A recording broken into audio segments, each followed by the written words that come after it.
just spelling out the email for people at this point? The email address is nwicb.contactus@nhs.net. Thank you very much.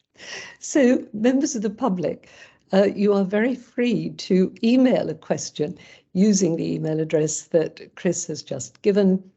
If it relates to an item on the agenda, and if we have somebody here who can answer it, we will do so today.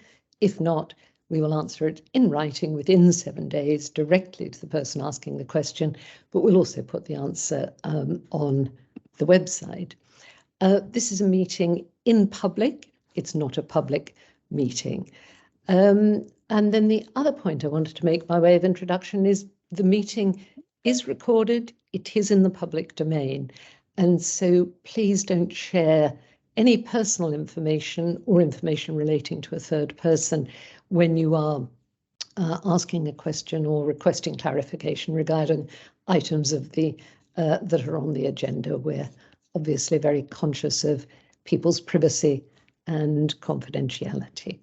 So we'll now come to the agenda. Let me welcome all my colleagues on the board, as well as members of the public.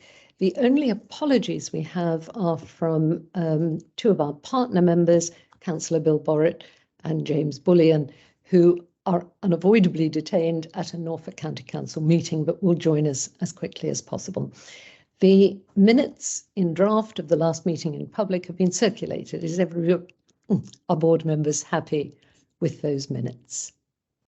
Yep, thank you very much. I'll sign those as a correct record. Declarations of interest are all on the website. Does anybody want to draw attention to anything at this point? Fine. Chair's action, none since the last meeting. The action log is there in the papers. Everyone happy with that? As requested, I think last time, we've removed the actions that have been closed because otherwise you end up with an interminable action log.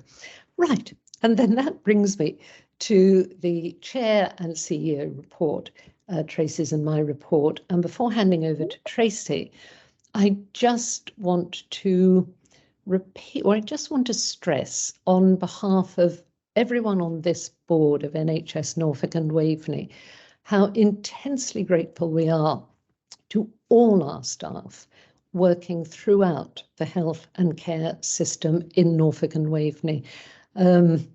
We all know how intense the pressures are. We all know how difficult it is for our staff at the moment. Some, of course, were on strike last week, but it's hard for those who are not on strike as well as those who are on strike. And the pressure is felt at every point in the system, even though it tends to be ambulances and hospitals that make most of the headlines. But the pressure is everywhere. And it's felt amongst our colleagues in the voluntary sector, as well as amongst social care providers and the NHS itself. So it is only by working collaboratively as a system in partnership that we can really begin to tackle these problems. And we will hear today both about those problems, but also the improvements that we're making in the short term, as well as plans for the future. So Tracy, over to you. Thank you, Patricia. So for those of you who don't know me, my name is Tracy Bleakley and I'm Chief Executive of Norfolk and Waveney Integrated Care Board. As you'll see from this paper, but also the other papers in the meeting, we have a twin track approach of focusing on the here and now and the pressures on our system, and also at the same time planning and thinking about the medium and longer term to make sure that we ease the pressures on our system and so that people in Norfolk and Waveney get the care and support they need when they need it, where they need it. And patients and communities, of course, need to remain at the heart of everything that we do. In terms of our winter pressures, I think everybody in the NHS always says we've never seen a winter like it, but we can certainly say that about this winter. from Christmas Day onwards, looking at the acuity in our hospitals, looking at 2 different strains of flu, strep A, COVID and norovirus presented us with huge challenges. And of course, in Norfolk and Waveney, we have fewer acute beds per capita than many other areas in the country, and crucially, fewer single-bedded rooms. So it makes it very difficult when we have infection control. And that was making it difficult then with our ambulance delays, because if you have people coming in with flu and they need to be isolated, it can be quite difficult to find them a single room, and you might find that other ambulances are coming in around them, leading to very long delays, which is what was happening. In addition, primary care saw a huge increase as well in patients, and in November we had 690,000 GP appointments, which was more than we even reported back at the last meeting. So we can see that the pressure on our system and the acuity on our system was very high. And part of that was because the flu season started early, and part of it was caused by the cold snap as well in December, which also led to slips, trips and falls, and members of the public coming in for that reason as well. So with those immense pressures on our system, we've been in what's called critical incident since the beginning of October. And what critical incident means is that we're putting an enormous focus across our system on keeping our system safe. And that's all parts of our system. Now, I'm very pleased to say today that we will be announcing in the next few hours that we're coming out of critical incident as a system and going down to something called Opal 4. It means that our system is still under pressure, but it shows that the huge effort across our system from everybody involved has now started to make a difference. So I'd really like to reiterate Patricia's thanks to absolutely everybody, and not actually just our staff and our organisations, but also people at home who have been looking at social media and looking at the communications that we've sent out and have been trying to find the best way to engage with health and social care through the Christmas period. In terms of the things that we've done, you'll see in the paper that we've opened 295 beds, and we have more being opened in January. Lots of different initiatives like increased support for slips, trips and falls for people in the community. And we've been working very closely with our partners in the system. So Tricia Dorsey's have members of her team in the 3 hospitals, both improving the processes, but just physically helping with the paperwork to help people get out of hospital and either into community beds, get them back home with domiciliary care support, or get them into care home beds if that's where they need to be. Tricia, can I bring you in just very quickly? I'd just like you to give a little bit of an overview, as you've been chairing the Discharge Programme Board, on some of the work and the impact that it has had over the past 4 months and specifically over this winter period. Thank you very much, Tracy. And my name is Tricia Dorsey, and I'm the Executive Director of Nursing for the Integrated Care Board. I'd just like to really focus on the period of time between the 14th of December and the 23rd of January, and to share some statistics with the board on the output of the work of the Discharge Programme Board, which, as you quite rightly say, Tracy, has been established not only with partners from all of our health provision organisations, but partners from our local authority and from the voluntary sector. So I don't want to use a piece of jargon when I say non-CTR. Non-CTR means somebody that shouldn't be in the hospital because of the fact they've been medically optimised. So they've reached a place of stability so they can be discharged from the acute hospitals. And this figure basically gives a feeling for how many people are in the hospital who could be being cared for in an alternative setting, such as a community bed, a care home bed, or most importantly, in their own home. Now, if I take us back to 2018, this system used to have circa 300 patients who were non-criteria to reside at any one time. Those figures have become very elevated in the last few months of 2022.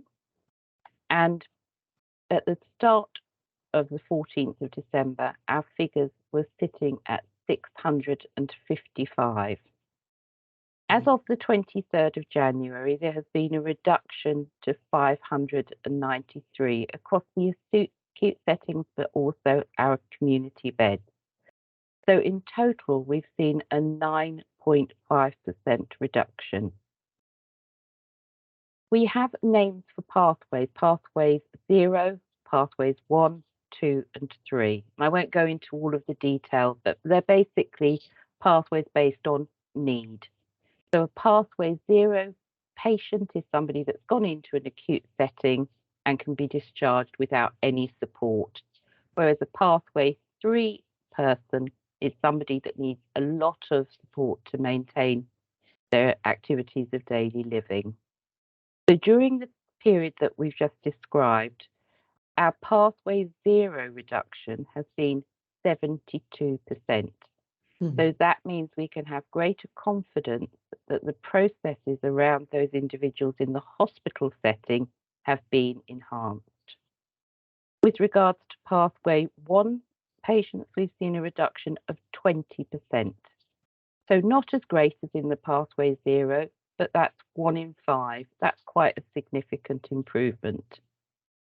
However, in our pathway 2 patients and pathway 3 patients, we have seen an increase of 14% and 4%, which simply says to me that we haven't necessarily got the right options available at this time to support individuals with that degree of complexity.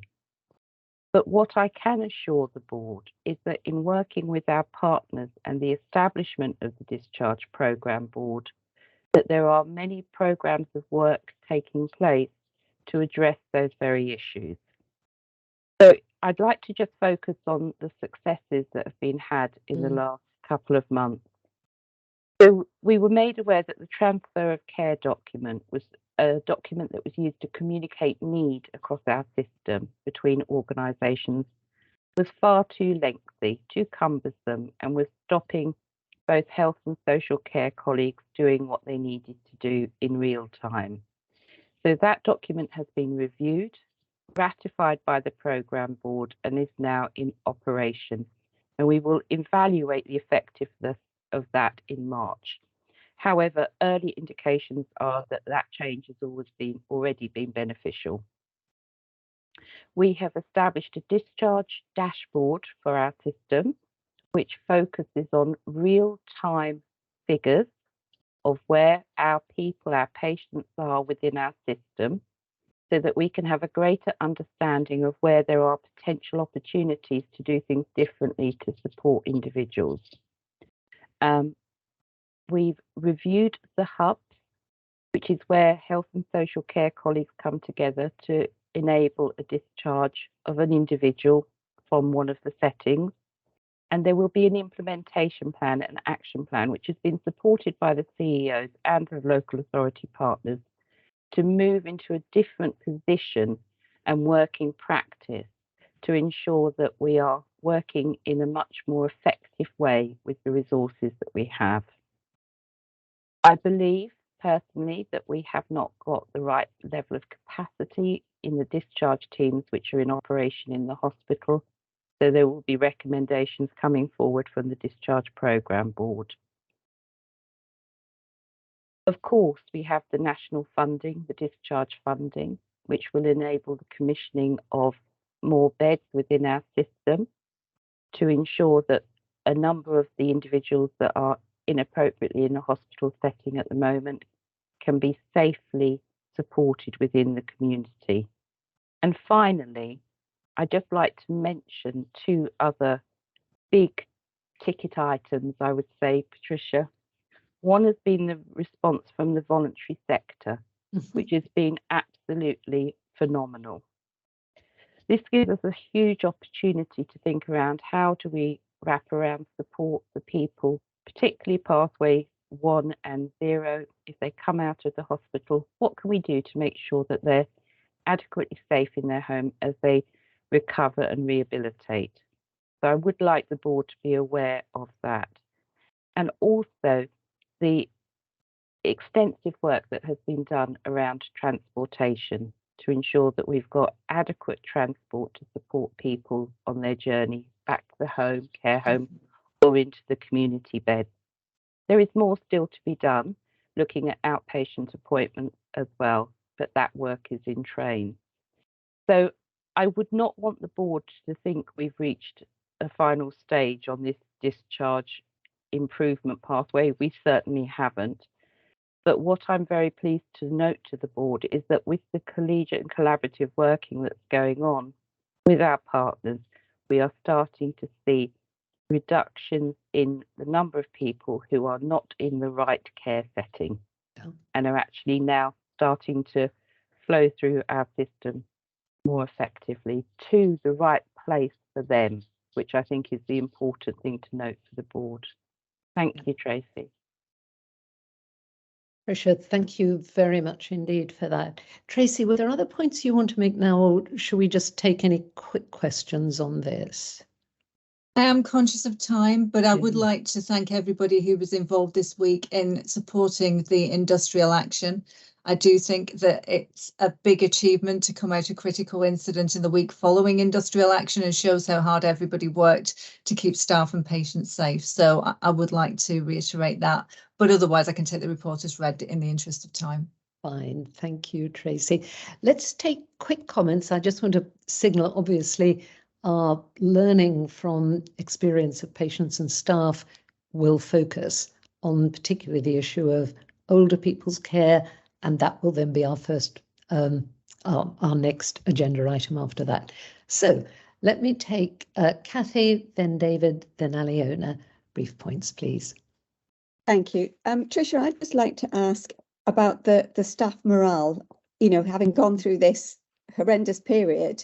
How do you feel that the morale is now?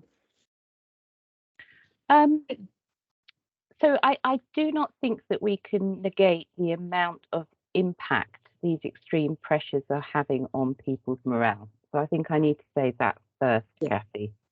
But from my experience of going into our care setting and the support that is being provided by each of our organisations, I think it's at the best place it could be with the exceptional circumstances that we've gone through. Right. The key message that we're giving to all our system partners, and is being received incredibly well, is value, cherish, and support your staff in whatever way you can at this time. Yeah. It's quite clear, and we'll be talking about the Anchor programme later on the agenda today when Sally Hardy joins us. We need to do more with regards to recruitment and retention, but we need to never forget that we need to really value the staff that we have at this time. Tricia, thank you. I'm conscious we have our people director, our assistant people director, Emma Ojaku, with us. Emma, would you like to add anything on that point? I'd absolutely echo Tricia's point. And actually what we've done is have some very targeted wellbeing initiatives over the winter period that that build on. So yes, we are doing lots of work around recruitment and retention, but putting in some very targeted support around so new joiners, how we support them.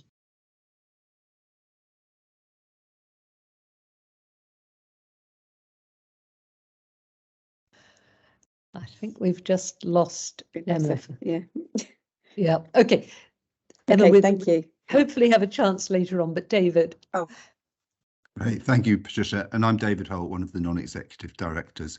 That was a really useful analysis, Tricia. Thank you. And I think what's really great is to hear that we're beginning to sort of identify indicators that we can use to sort of manage and monitor this discharge issue, which is so often so hard to grasp and so often hard to understand really where the root causes are of these things. I suppose though as a NED, it would be wrong of me not to talk a little bit about the medium to longer term trajectory that we're looking for. So I'm really impressed by what we've done over the last 2 months. But if you look at our BAF and you look at our key risk, which is the discharge risk and the catastrophic impact that can have if it goes wrong, I see we're aiming to get to a score of 6 on that in the next 12 months. And I suppose what I would find really useful is to understand which of these measures and actions we're putting into place now are going to impact us over the next 12 months. What extra actions do we need to take, and how are we going to manage them? And I sort of sense as a board we may just need sight of that. So I'm sort of raising David, a little bit, Patricia, I think, as an issue that we need to cover off in its entirety at some stage. Indeed, though not right now. But we will get into a bit more of that as this agenda progresses. Tracy, did you want to respond to that, or can I bring Aliona in next? Yes, very quickly. So the older people strategy will address some of that hopefully for next winter, but also to say that we are commissioning a review into our community services in the round, because as you'll have heard from Patricia, we don't have the right capacity in our community services and want to treat more people at home so they don't have to go into an acute hospital. And we're hoping that that will also impact on next winter. Good, thank you. Aliona. Thank you, Patricia. Alona Duret, non-executive member and chair of the Patients and Communities Committee and Quality and Safety. Very quick 2 points. One is for Tracy. Tracy referred to the increase in GP appointments during the season or the period you mentioned. Are we able to segment the data to identify how many of those appointments have been taken by the same patients repeatedly? And if they're the same patients, is that the same condition they're coming for because hasn't been addressed in the first place? So that's one. I don't expect you to have the data. I'm expecting just a reassurance that we can get to those kind of. You just gone mute, I think, Aliona. Sorry.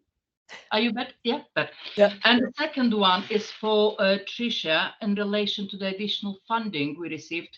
My understanding is that the deadline for the spend or allocation is very short, which is always very difficult to handle. Is there any reassurance that actually, as long as we allocated it, but not quite spend it, but can spend it afterwards to enable some viability and sustainability of what we're putting in place, because March is very soon, and usually knee-jerk reaction to making plans is not very sustainable. So it's just what reassurances around funding, this additional funding. Okay, quick comments on those points, please. So Patricia, I'm going to hand over to Mark, because Mark is focusing on that discharge funding. Mark. Thank you. Yeah, there is still Mark, some just introduce yourself. Sorry, yes, indeed. Sorry, Mark Burgess, Executive Director of Patients and Communities with Urgent Emergency Care as part of that portfolio. So there have been quite a number of pots of finance that have been made available to support this year, and we're still awaiting further clarification around and guidance around what will come beyond into next financial year.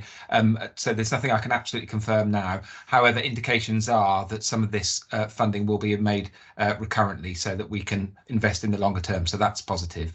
And just quickly, if I may, on your first question as well about the data and frequent users. Yes, we do at some level. In particular, it's probably easier in an acute setting. So we already have work streams set up where we look at frequent attenders or people frequently attending or using services, and we do have projects that we look at what we can do to better support those individuals. It's slightly harder to do in primary care, but we do have that data, so we are starting to drill down into some of that. But it's absolutely the kind of thing we're looking at, and again links into the paper that's coming later around services for older people as well. Thanks, Ariane.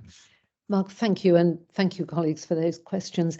I just want to draw this item to a close by really, on behalf of the board, thanking you, Tricia and Emma, for the leadership you have both been providing. This has been work, this has been very complex work, and will continue to be very complex work across the whole system with our acute colleagues, our community social care, primary care colleagues, and so on.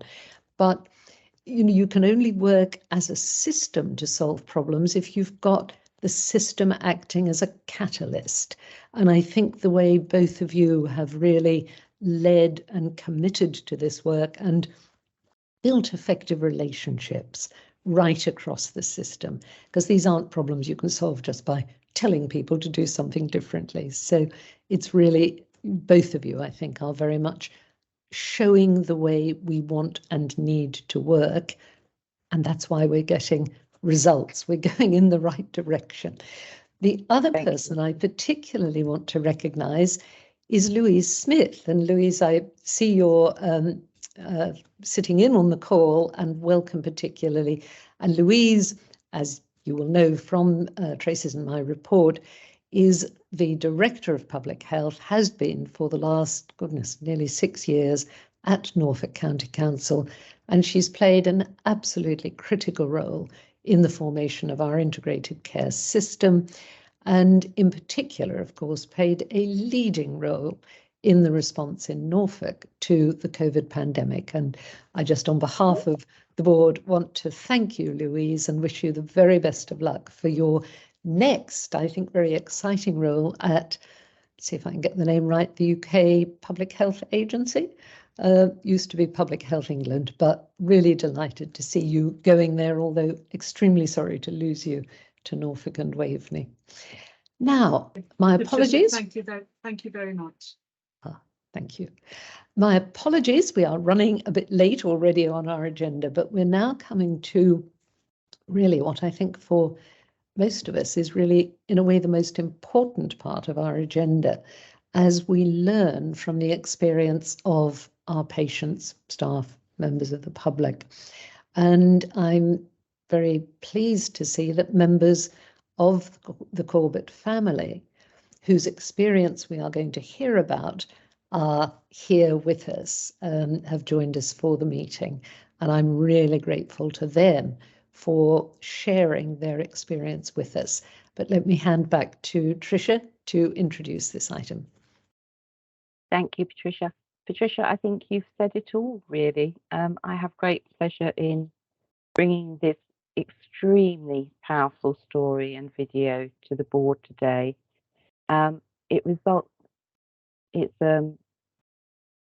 It's informed as a result of the experiences and reflections from Mr. and Mrs. Corbett around the care received by their mother. For me, having already seen the video, what it shows is the unwanted variation that perhaps we have in our system, and the way that we need to move towards a more consistent offer to keep people safe. But let the board just see the video. I think it speaks for itself. Thank you. Thank you.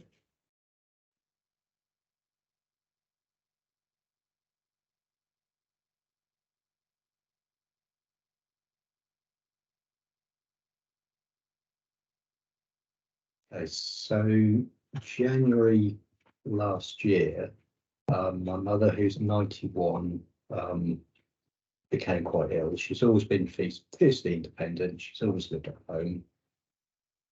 So about January time, end of January, she was getting mainly UTIs. She's also had heart failure, kidney failure. She's getting very frail, very weak. So she was admitted to hospital, and over the next 4 months or so, she was in and out of hospital 5 times, twice to King's Lynn Hospital and 3 times to Norwich Hospital. The treatment we had between the 2 hospitals was completely different. Both times she was in King's Lynn, they realised from the start they couldn't just release her straight home. She couldn't cope. So the first time they discharged her was to Benjamin Court, and the second time, which was the last time, was to Hill Barnes in Sparham, where she still is. Their communication with us each time was very good, telling us exactly what they were going to do. They rang us virtually every day to tell us mother's condition. This is around COVID time as well, so visiting was very difficult around this time. But they kept us well informed. So the treatment from King's Lynn was very good generally. The 3 times mother was in Norfolk Norwich, the treatment was completely different. We had very little communication from the hospital themselves. She was moved from ward to ward, and trying to sort of trace her and call each ward was very difficult. we'd eventually get through to a nurse who didn't really know the situation. She'd just come on shift. So to get any sort of information from them was very difficult. But the worst thing about their treatment was the discharges on all 3 occasions. The first discharge, we weren't happy or didn't think mother was very well when she was discharged. So we called her GP, who came straight out, and he basically said, this is a failed discharge. This patient needs to be straight back into hospital.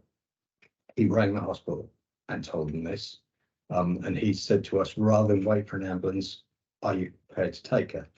Which we did in the car, which was a very uncomfortable trip for my mother. She was feeling nauseous. She had back pain, so sitting in the car all the way from Holt to Norfolk Norwich was quite distressing for her and us. The second discharge, the carer, she was at home a day or so. 2 days. 2 days. The carer said, we just can't cope with this patient at home. She needs more care than we can provide. So she had to go straight back into hospital again. The third discharge was the worst. We had been told by a doctor that he didn't feel mother was well enough to come home again, and he basically warned us about the worst. She had kidney failure, heart failure, she had UTIs, various things going on. She wasn't eating or drinking, she wouldn't eat or drink. He basically prepared us for the worst and said she wouldn't be going anywhere at the moment.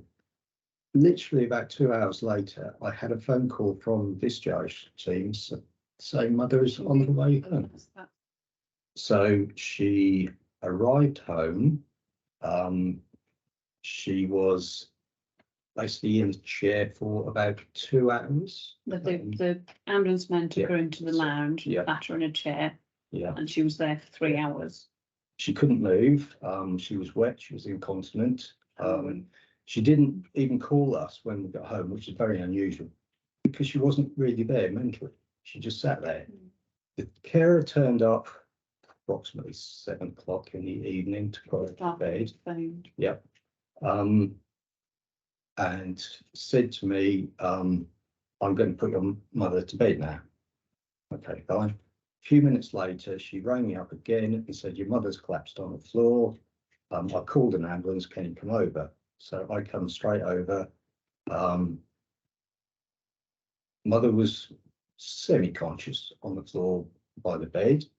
We decided to make her comfortable as we could on the floor, naively thinking that an ambulance would be called. It might be there in 20 minutes or whatever. So the carer said, I've got other patients to look after. Do you mind if I go and you stay? I said, no, that's fine. I'll stay and wait for the ambulance. So she went. I was left there with my mum. 8 hours later, a paramedic turned up. The ambulance service did call me occasionally in that time to check up on the situation, but it took 8 hours for a paramedic to turn up. All this time, my mum was on the floor. The paramedic said, I really don't know why I'm here. It's obvious this patient needs to be in hospital. I am now stuck here because I can't leave while we wait for an ambulance. He put another call for an urgent ambulance. An ambulance came within about another hour. He just put her on the bed as well. Yeah, he helped me put her on bed, yeah. So within about another hour, an ambulance did turn up and she was taken straight back to hospital. The person who makes the decisions on where that patient goes has just read this form. Yeah. They've never even met the patient. Whereas the consultant who has dealt with her for days or weeks earlier has no say in it, which did make a lot of sense. They did at one point tell me when she was discharged from the second time she was discharged from a COVID ward and she went home with COVID. And I said, and they rang me as she was leaving the hospital. And I said, but you've not told us, you've not given us any notice. I don't drive. My husband's at work. My brother-in-law lives 2 hours away. There's no one there. There's no food there. There's no heat on. And she said, well, we can't help that. I said, we were promised that she would be discharged and sent to Benjamin Court for rehabilitation. And they said, doctors shouldn't promise what they can't deliver. And I argued with her and she just said, no, she's out the door. That's it. Yeah, that was her words. Yeah. So we had no time to prepare any heating, any food or whatever. Plus she came home with COVID. So if we went in, we are risking ourselves. Also with the Plus the carers coming in. Yeah, she did go home with packages each time, Yeah. 3 carers a time. So the carers would have been possibly transmitting that as well.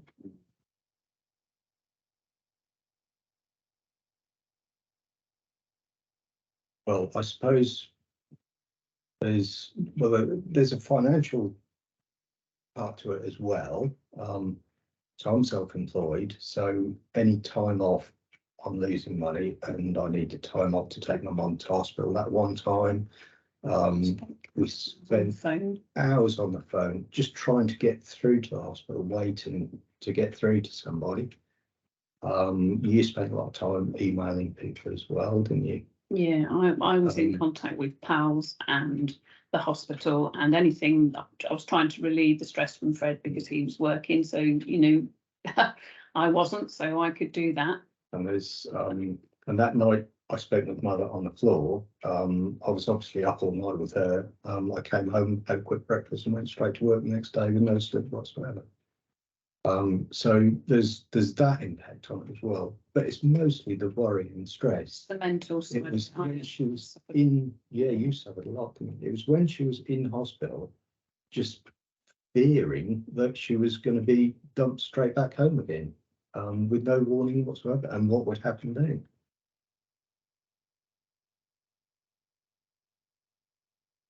If they had communicated with us, that would have made a huge difference. If they'd have listened to us, rather than totally dismissed all our fears and worries.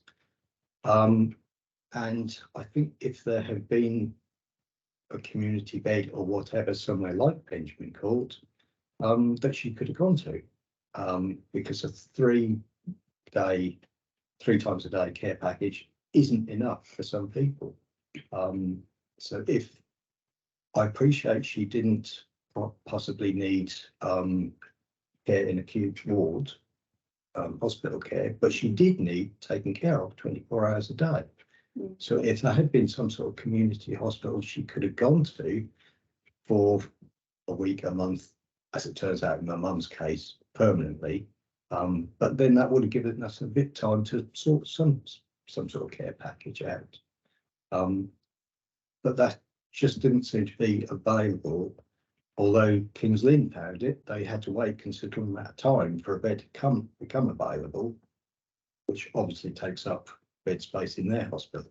So probably if there had been more community beds of some sort for these patients to go to, that would have helped a lot.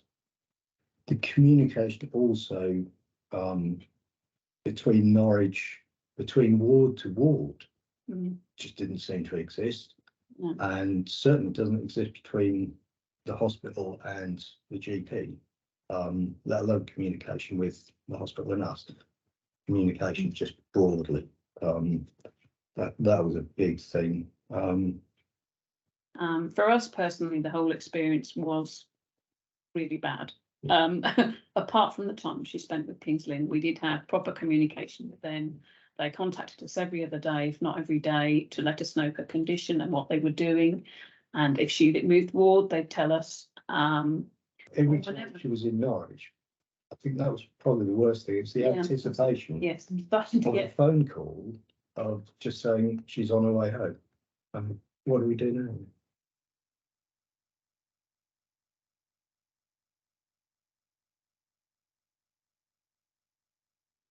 Thank you very much to Fred and Lynn Corbett, as I said earlier, for sharing that experience. And I should also thank their Member of Parliament, I think I'm right in saying Duncan Baker, MP, who some months ago actually copied both Tracy and me in on the letter that he had sent, in fact, to the Norfolk and Norwich on behalf of the Corbett family.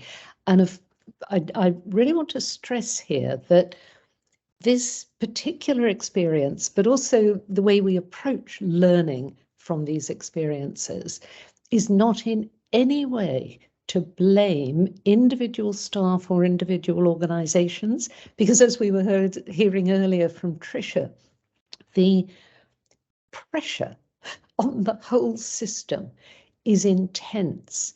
And indeed, as Mr. Corbett himself said, we haven't, and Tracy was confirming, we haven't got enough of the right kind of community-based provision to enable somebody like Mrs. Corbett to get the care that she needed, but in the right place. So learning from this, both as individual organisations, but particularly system-wide, because this is a system-wide problem, is really critical to the way we want to work as a board. Our next agenda item, not by coincidence, takes, in a sense, some of the learning from the Corbett family's experience into what do we do next to transform over time the care we can provide for older people, so that it becomes what we would all want for our own parents and indeed for ourselves as we grow older.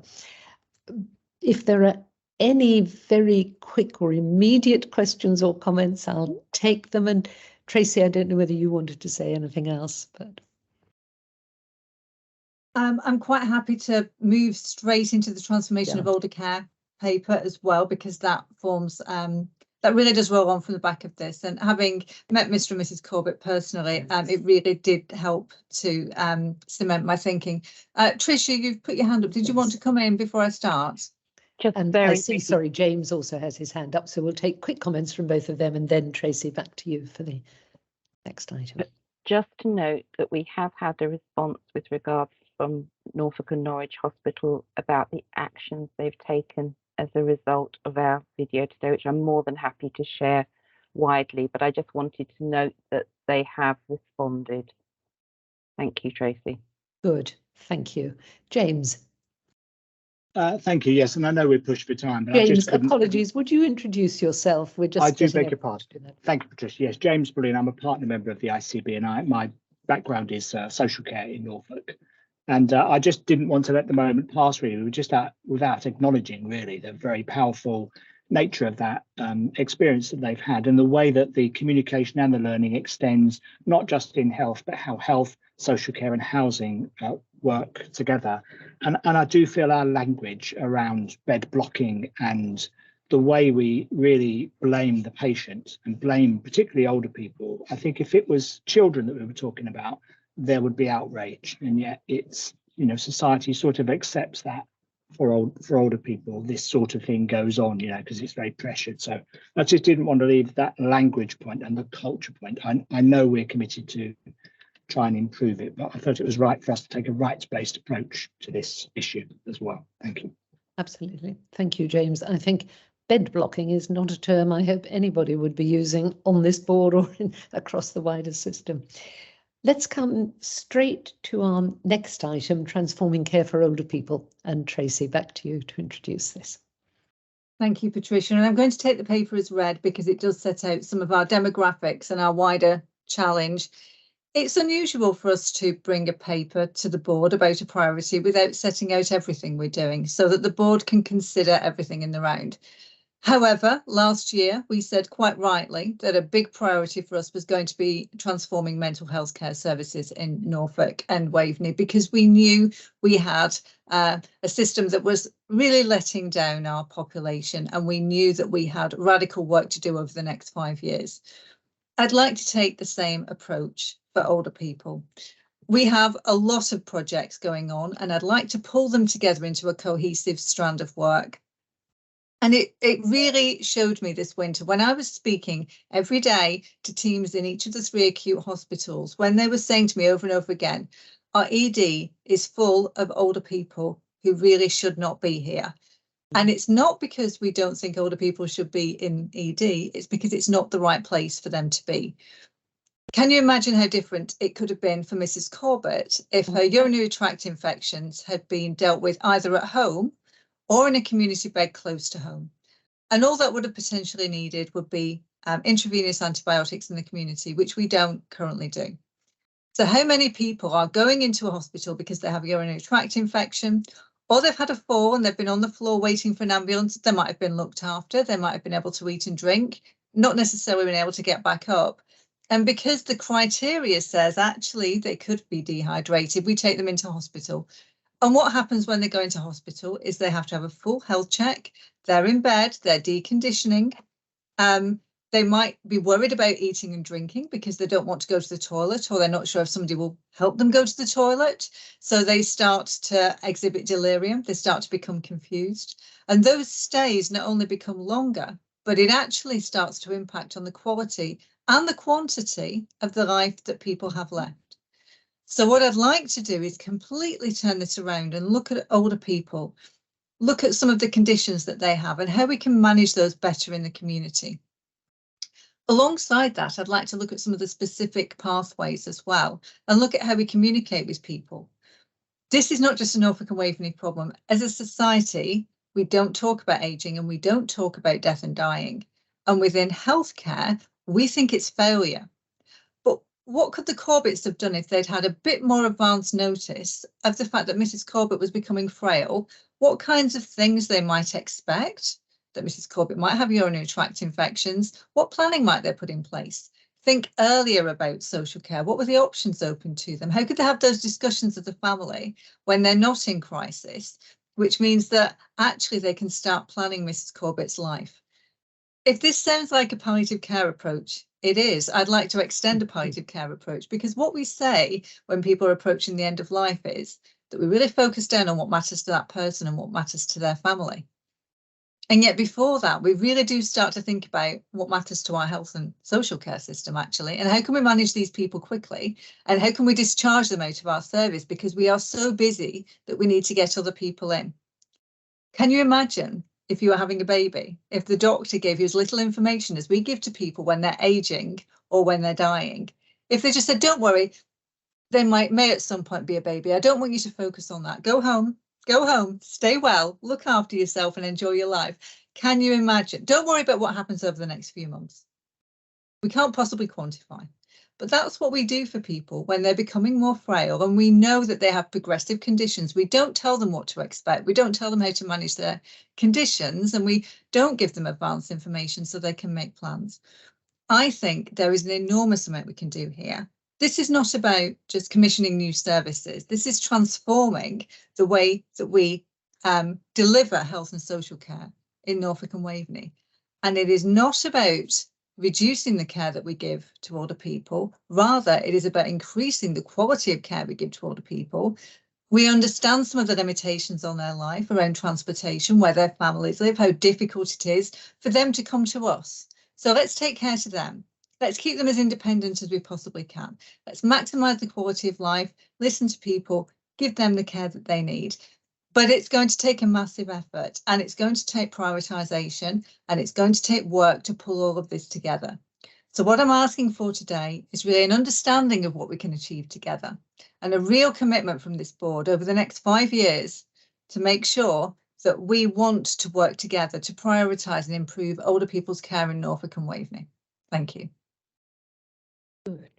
Tracy, thank you very much indeed for that, for bringing this to this board and setting that level of ambition, because integrated care systems are here fundamentally to transform the way we support people, as we say at the top of our agenda, to help people lead longer, healthier, happier lives. But that means transforming what we do now, because if we don't transform it, we will simply go on having the kind of crises we can see in our hospitals, but the kind of wholly inadequate support for individuals and their families that we've just heard about from the Corbetts. Frankie, comment from you, please. Thank you, Patricia. I'm Frankie Swords, the Medical Director of NHS Norfolk and Waveney. I just wanted to pick up on your last point, Patricia, actually. Tracy's talked about all that we could do. We are here to improve the health and well-being of our population. And 1 in 4 of the population of Norfolk and Waveney is over 65, and that proportion is growing. So I would argue there's little more important that we can do. And then I'd just like to highlight 2 things as well. Firstly, we have pockets of excellence. Absolutely. When we get it right, we are exemplary. And yet we have such variation. Just looking at the Corbett's family, they talked about their experience in one hospital where they were getting a daily phone call, being kept up to date, future planning, taking the time that was needed. And then in another hospital where they were under pressure and just nothing seemed to work. So addressing that variation, and finally, shifting the agenda away from crisis management. Of course, we need to help somebody when they do have a slip, trip or fall, but let's prevent them having it in the first place. So this is such an opportunity for us to improve things for people now and to improve things for all of us in the future. So you got my backing. Thank you very much, Frankie. Let's take Emma and then Bill Borrett. Emma. Thank you, Patricia. I'm Emma Ratzer, Chair of the VCSE Assembly. Tracy, I just wanted to highlight to you and the rest of the board that the Assembly is supporting a piece of work that's actually being driven by Age UK Norfolk to develop a new later life network, which will be something that makes sure all of our sector are around the table around communication and being part of any transformation. So there is some support going on out in the voluntary sector that I hope I'll be able to bring an update to the board on a regular basis. Good. Thank you very much, Emma, because, you know, there's that saying, it takes a village to raise a child. Well, it takes a village to care for an older person.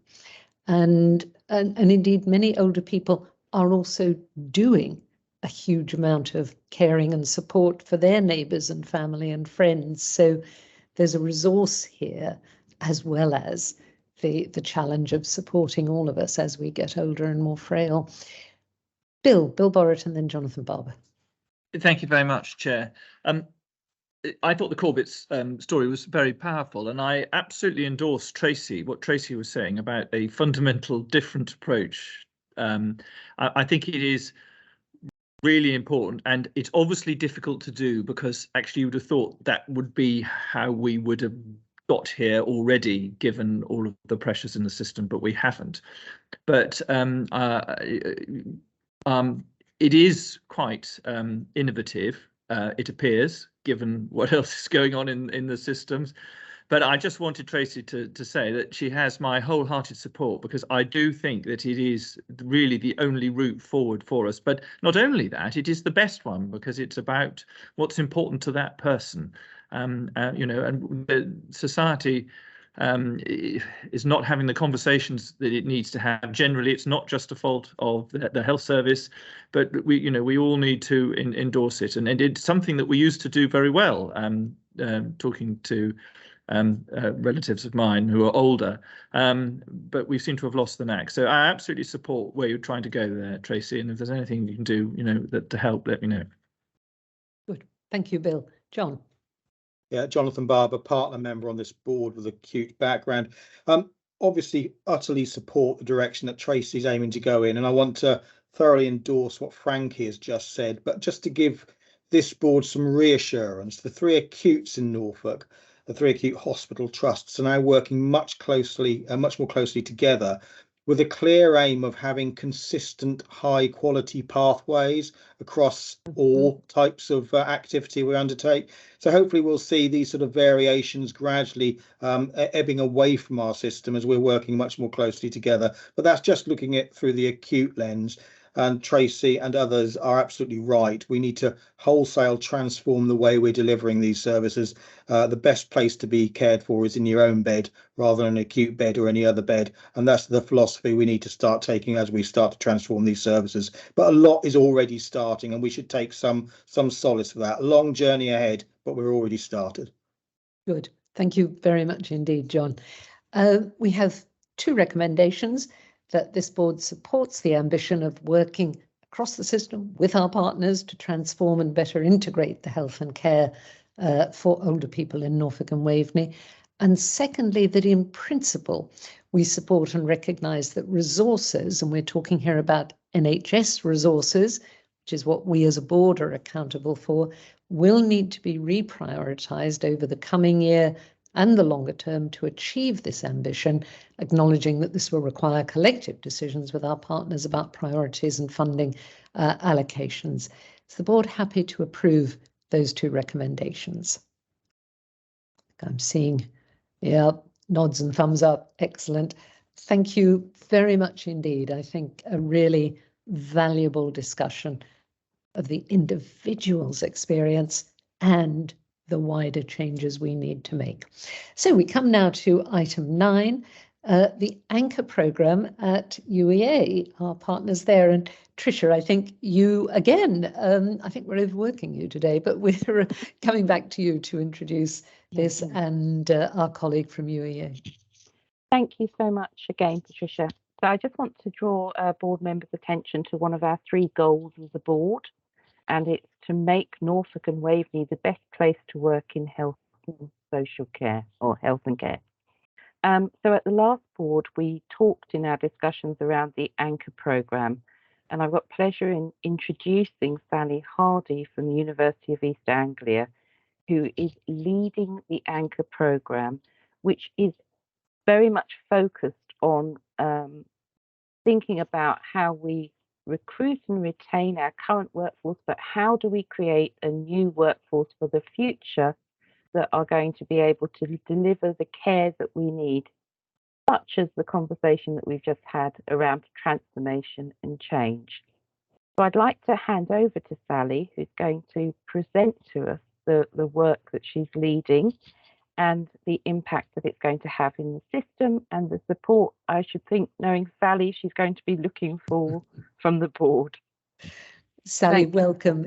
And please remember the board has, of course, read those very helpful slides you gave us.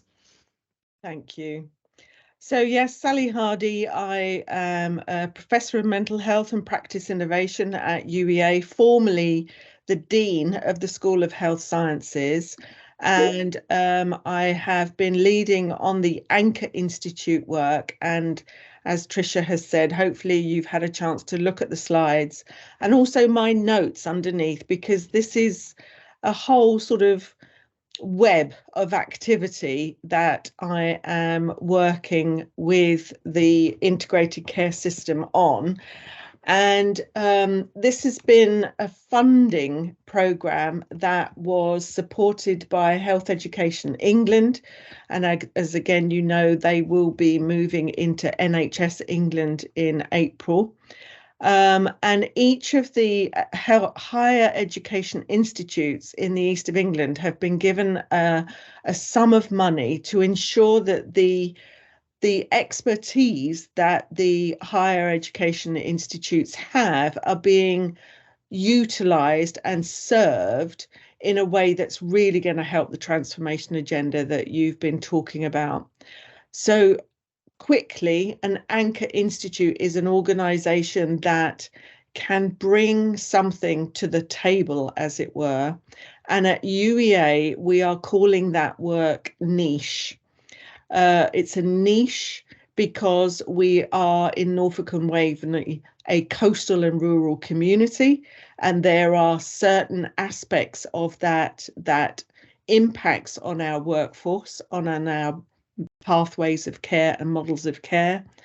But there's also, this is a niche opportunity that no other region in England has got this funding.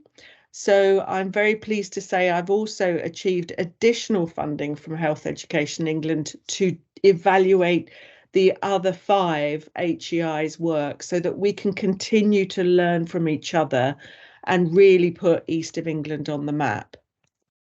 So one visual I was playing with was the sort of spinning plates idea. And again, I'm sure you that work on the board and members of the public, what you're reading, there is so much going on in the landscape of health and social care reform at the moment, and different public sector areas of work in education, in policing, etc., that's under considerable scrutiny.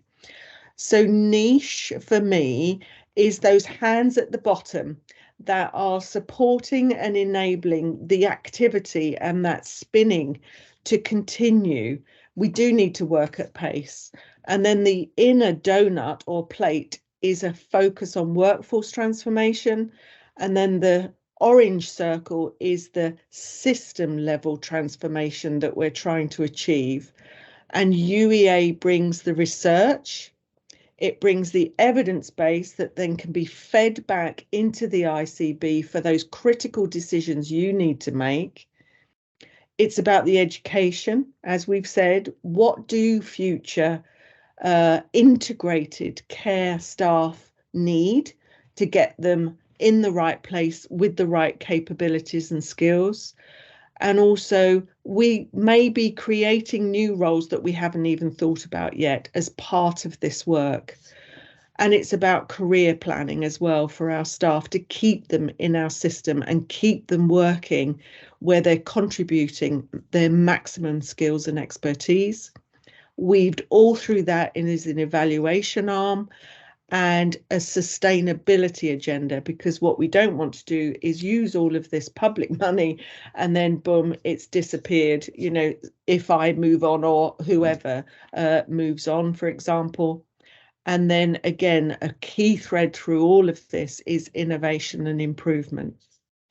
So what does this mean? So UEA has been given, and each of the HEIs in our region have been given £3 million. So it's not peanuts by any means.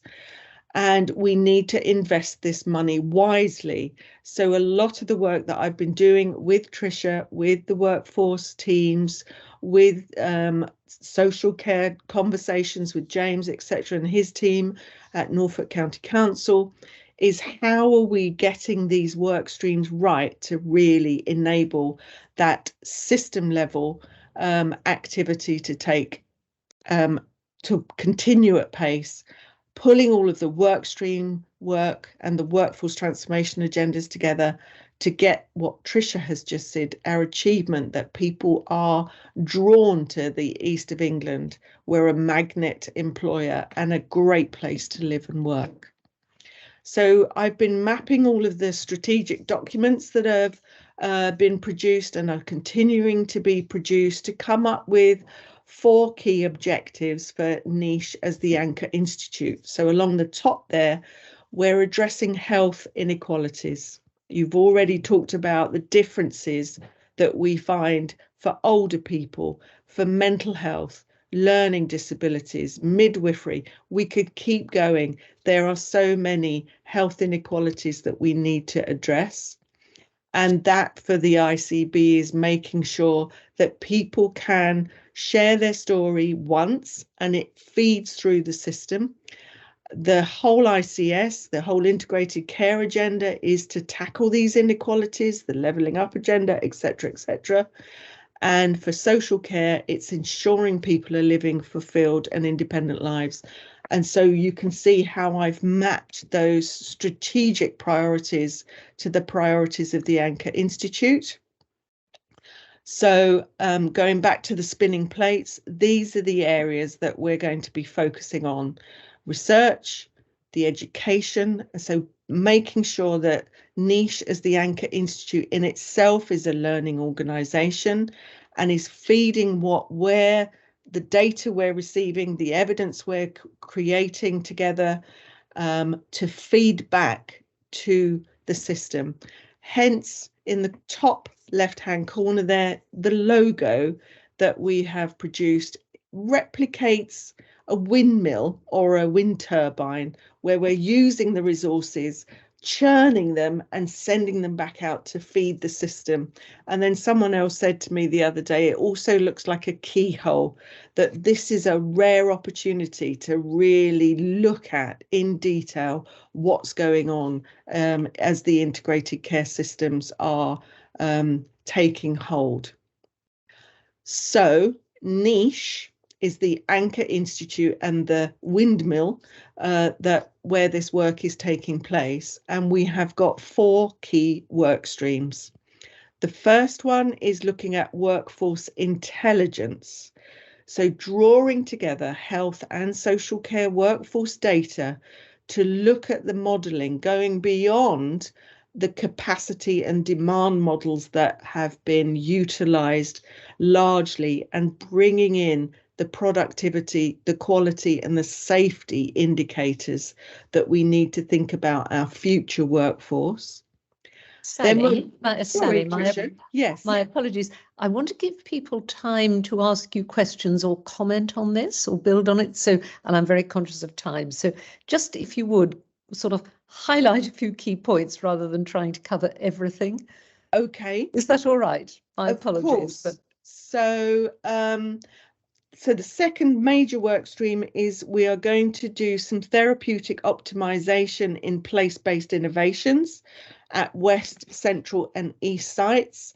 And then we've got the 3 R's, which is the recruitment, retention and retainment work, which includes wellbeing interventions, capacity and capability development through embedded research. And then the 4th arm is evaluation. So then there's a bit more about what those innovation units and the therapeutic optimization, a bit more about our evaluation. The key here is about sustainability, and that includes economic and environmental sustainability.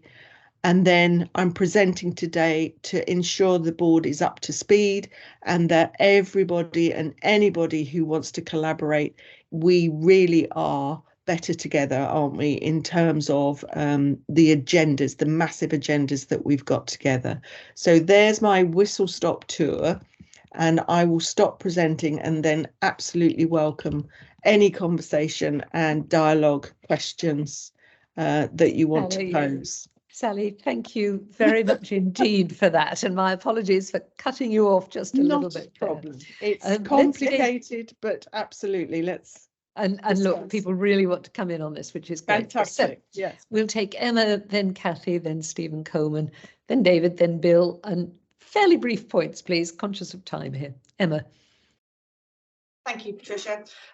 Sally, there wasn't anything specifically there mentioned about DCSE, so I'm just, and it might be that it is embedded in there, but I'm just wondering, how are you going to connect and communicate with voluntary sector organisations that are providing NHS contracts? Because obviously they are the holders of workforce data, for example, and not the NHS. So I'm just wondering, it's not clear really how we as a sector are involved and how you're accessing information we have.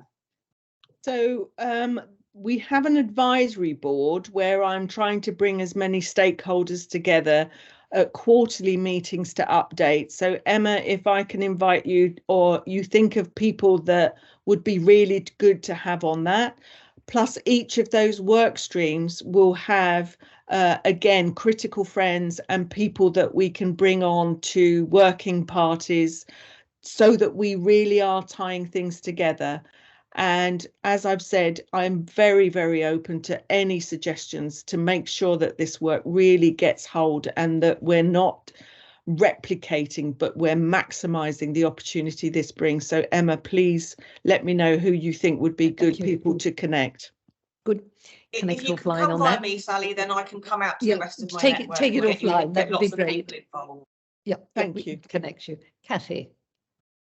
Thank you. Thanks, Sally. There's nothing here in relation to time frame and when do we see something and how long is this project going to last? Very good question.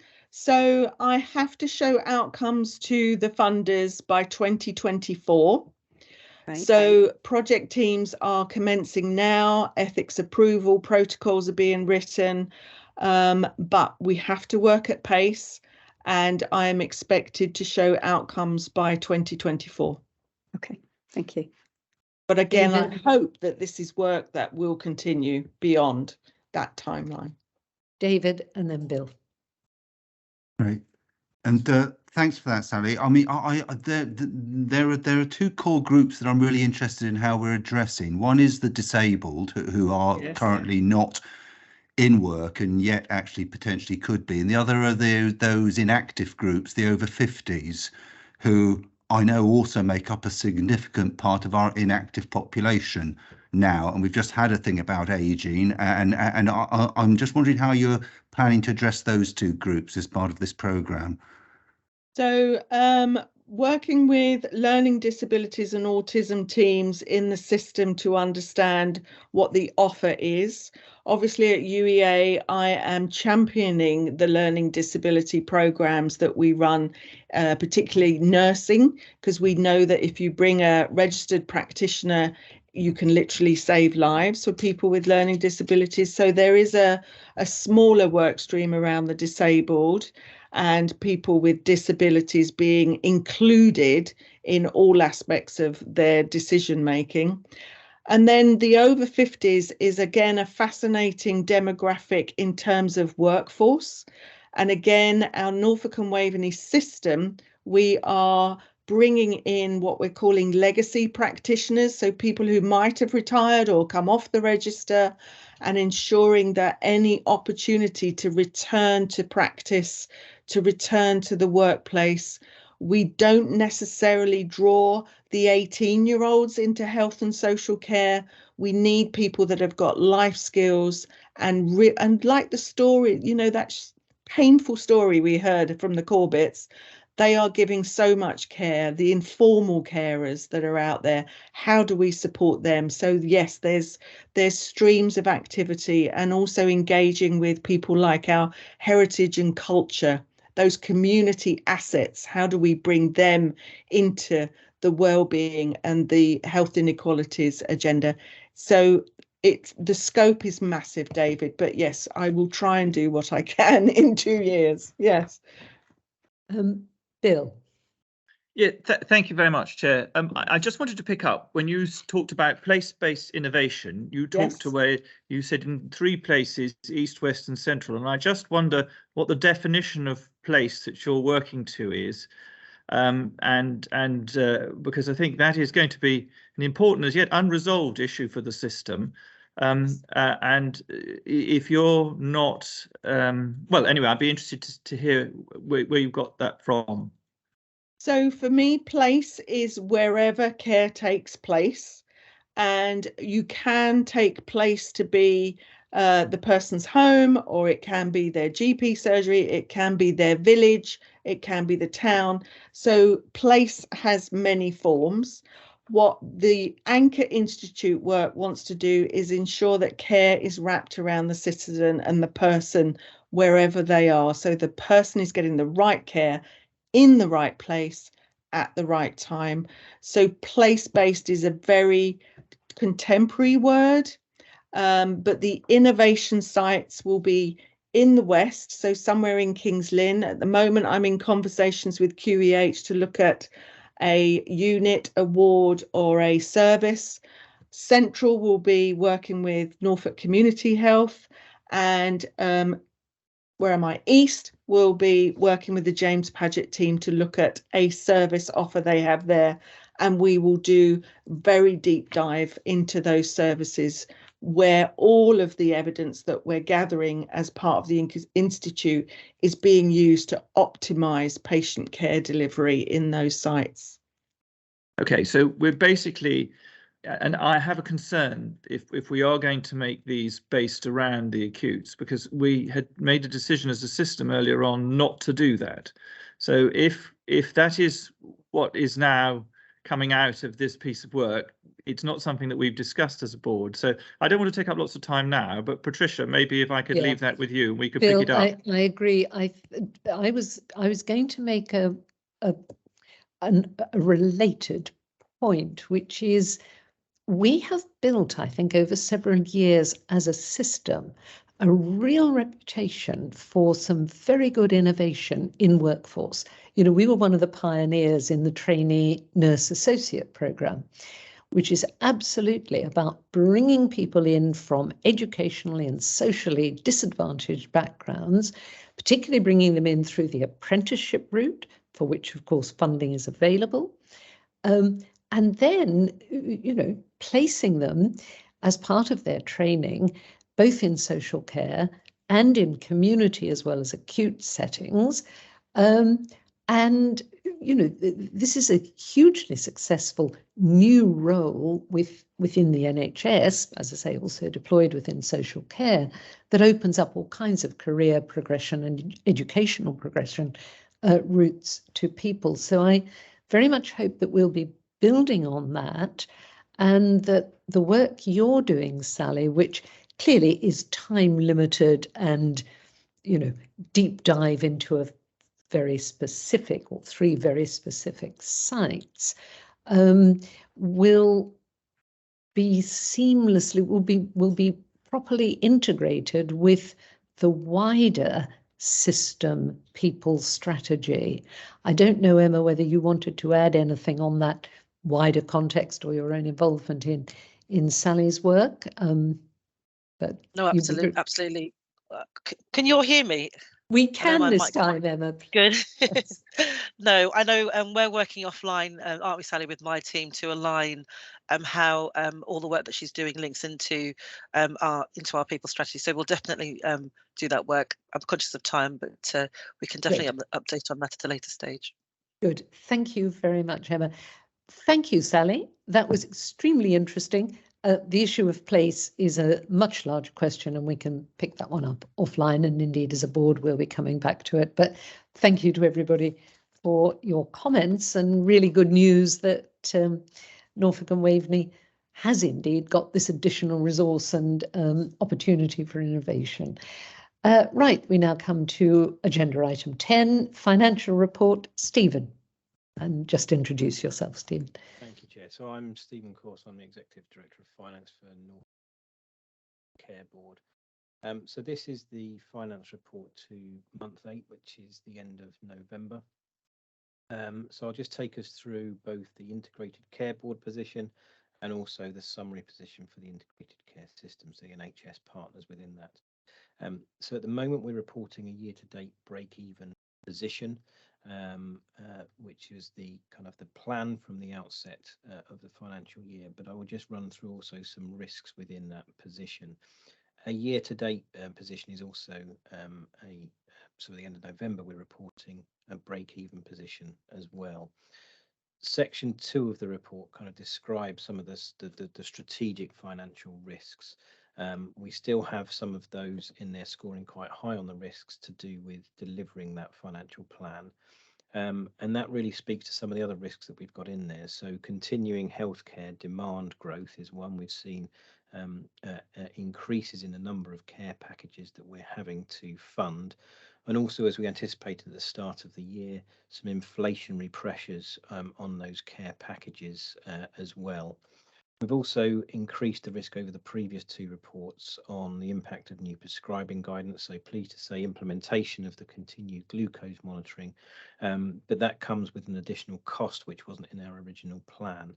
And then some of the other risks that we are anticipating between now and the year end are to do with delivering against our referral to treatment backlogs and managing acute demand management across the system. Although we look like we're going to deliver our efficiency target for the year, which is around 18.6 million, the reason we're scoring high on this particular risk is a number of the methods we've used to deliver that efficiency is through what we would call non-recurrent means. So they're not going to be gains that we can recognise in future years as well. And there is some risk to that because that gives us a shortfall to try and recover in future years planning. So although we're doing well against that in year, it does leave us a kind of a risk moving forward. In terms of section 3 of the report, which is the statement of financial position, otherwise known traditionally as the balance sheet, one thing I wanted to update on here was our current assets. Notice in the report we mentioned aged debtors of around 8.4 million. Since writing this report, we've had successful recovery of 3.9 million of those aged debts.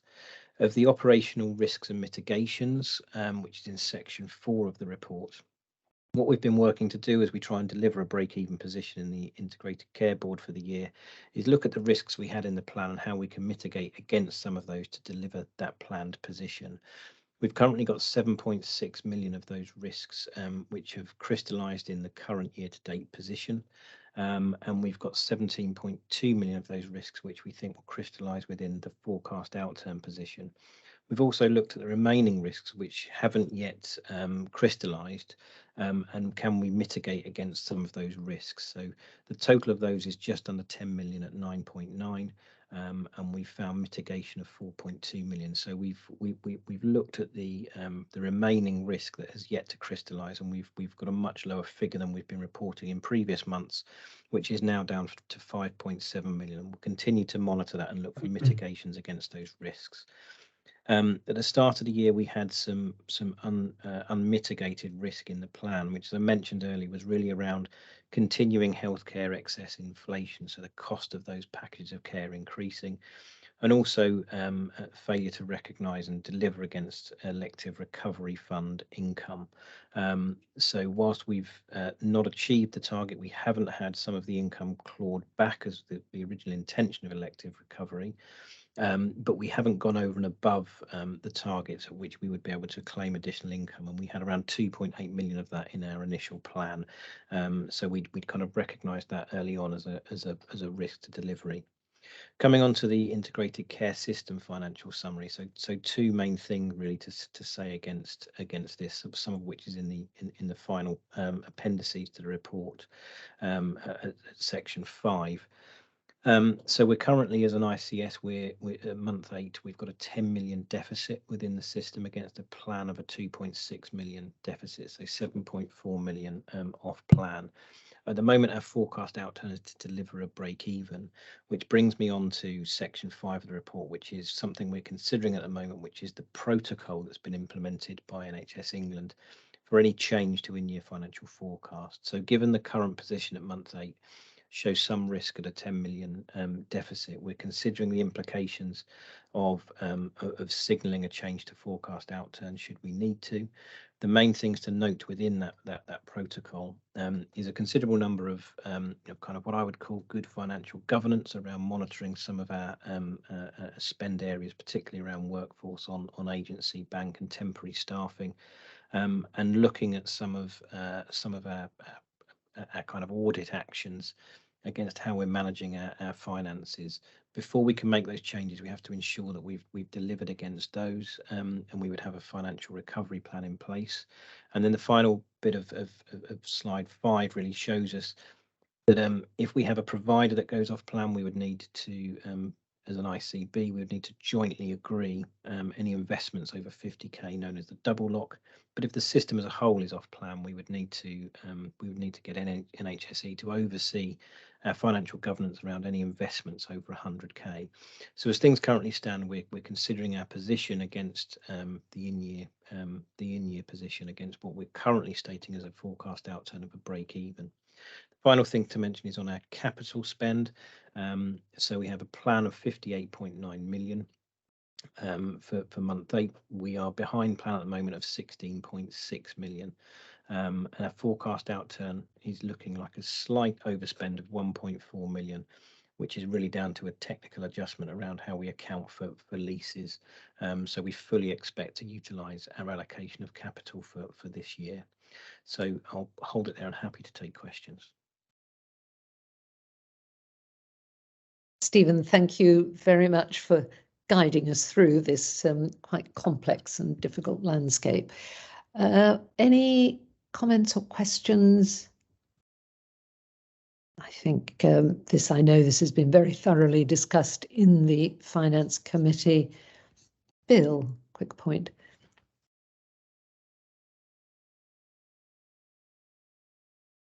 Bill, you're on mute. We're all struggling with this today. Sorry, Patricia, it's been a long day. I've been in full council at the County Council all morning. I had exactly the same problem when we started without your excuse of having been in council. So sorry about that. Yes, and it's a really thorough report, and so I'm not criticising the report, but I do have some issues with it because and one is the way that we're now looking at one system, but we're looking at the providers separately, then we're looking at other bits of the system and primary care, and we've got I just feel that we ought to have, it would be more useful to us in order to try and create a more seamless system and to plan if the accounts represented the ICB's responsibilities as more as a whole. And then it might be easier for us to plan and move or challenge spend. And, you know, I'd like to have a general idea of the overspend wherever it is in the system, whether it be in a general practice or in a particular provider, which is all there in the detail. But in terms of a set of management accounts for lay people thinking strategically about the system is quite a challenge. I also have concern about the use of the phrase the ICS overspend, when we're not talking about the ICS at all. We're talking about bits of the ICS, or in particular Norfolk and Waveney ICB.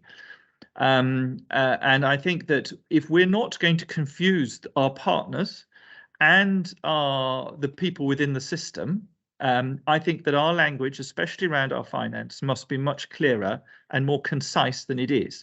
So you might say, okay, well, we're talking about the ICS and some of these slides, you know, refer to the ICS, but it isn't the ICS. And I've heard some pushback. Well, this is what NHSE wants. Well, yep. Fine. We can send them a report with crayon over it, with what we've called it crossed out and ICS written in so that the NHS understands it. But I think in terms of communicating with each other and all the different partners in the system, I do think that we ought to be, because we're the ones trying to run the system, we ought to be using the correct identifiers so that there's clarity around the system. Bill, thank you. It's a really important point. It separately comes up in my review because one of the issues has been the tendency in too much discussion about integrated care systems to talk about the NHS Integrated Care Board, which is this board, as if it was the whole system. And it isn't, as you quite rightly say. So I think that's just a memo to all of us, really, as well as potentially one to NHS England and others at the centre. Right, Stephen, thank you very much. I think the board simply at this point notes with thanks that report. That brings us to item 11 and board assurance and the risk framework. Karen, you're introducing this. Introduce yourself as well, if you would, please. Thank you, Chair. My name's Karen Barker. I'm Director of Corporate Affairs and ICS Development for the ICB. Hopefully the board has had an opportunity to read through the paper, which I will just take you through a few key points that are within it. So as usual, we have reviewed the board assurance framework internally via our executive management team and via our various working groups. And there are 3 changes to propose and note to the board today. One is around 5A and B, which is mental health transformation. This is simply a move of director from Tricia Dorsey over to Jocelyn Pike. The BAF 06, which is health inequalities, that risk has been deemed to be reduced. And we're happy to take questions on that if there are any queries. Frankie Swords is the lead on that risk. And then BAF 11 has also been reduced, and we've just heard some information on the wider financial context with regard to that. Just to final thing to make the board aware of, the executive management team continue to review the risks, and in particular this month we've had a look at our tolerated risk. So for the uninitiated, this is the column on the right hand side, and this sets out where we would like the risk to be in a year's time. And so we currently have a risk rating. We also list in the risks how we're going to take actions and what actions we propose to take.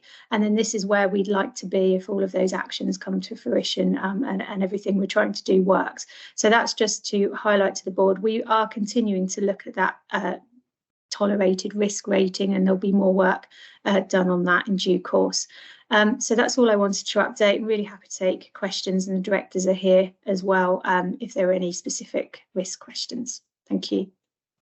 David, over to you as Chair of Audit and Risk, and then I'll come to Hein as Chair of Finance. No, I thought I'd better get my hand up quick, and Karen knows I was going to put my hand up. I actually think this is a really good start because it is so difficult to manage and to communicate risk. I think what might be important to us as a board is to understand where the executive team believe we may struggle to achieve what they believe is a tolerated risk in 12 months' time, particularly on those risks where we have catastrophic consequences. And we've got 3 of those risks that are potentially catastrophic, and they're the ones down in the bottom sort of left-hand corner and across the bottom of the chart. And so I'm not asking for an answer now, but I do think as a board we may want to have sight of those to either endorse the fact that we will have to have a tolerance that is higher than that which might be our normal level of risk acceptance, or to say we want to reallocate some resources to try and tackle it a bit harder. But I actually think that this document allows us to have that sort of discussion, so I'm very positive about it. Good, thank you, David. Hein. Thanks. My name is Hein van der Willenberg, non-executive member of the ICB board.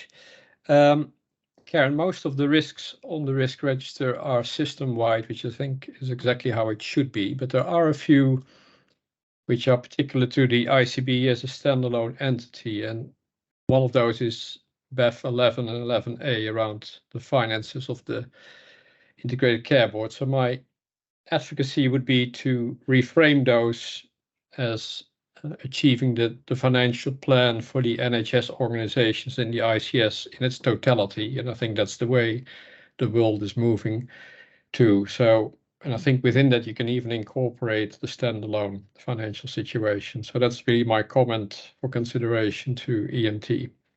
Thank you. Good, thank you, Hein. I had a question, which in a sense is a question for David rather than for Karen.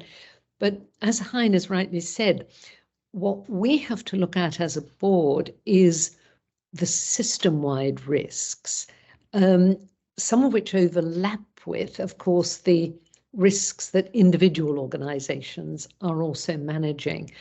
And David, you and I have discussed in the past the value in bringing together informally the chairs of the audit and risk committees from our NHS partner organisations, and I just wondered how that was going. Sure.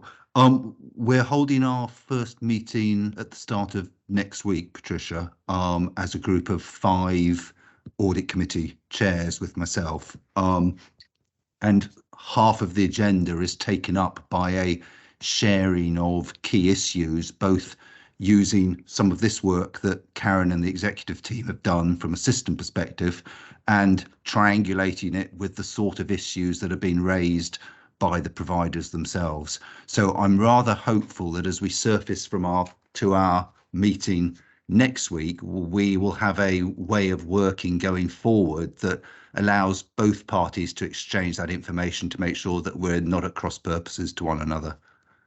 Good.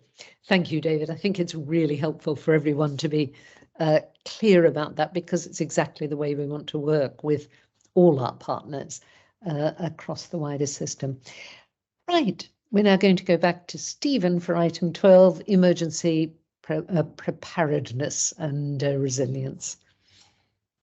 Thanks very much, Patricia. So this paper is our kind of annual assessment for EPRR. So the point I wanted to start with really was what is EPRR compared to our urgent emergency care system resilience. So our system resilience is more around our kind of operational function and delivering safe, high quality care and trying to manage demand and capacity at that kind of operational level, whereas our EPRR response and planning is more to do with our responsibilities under the Civil Contingencies Act of 2004, and we kind of do this in partnership through the Local Resilience Forum, working with all system partners and looking at maintaining plans and looking at our community risk registers and forming plans against delivery of those. And it's more really around making sure that we are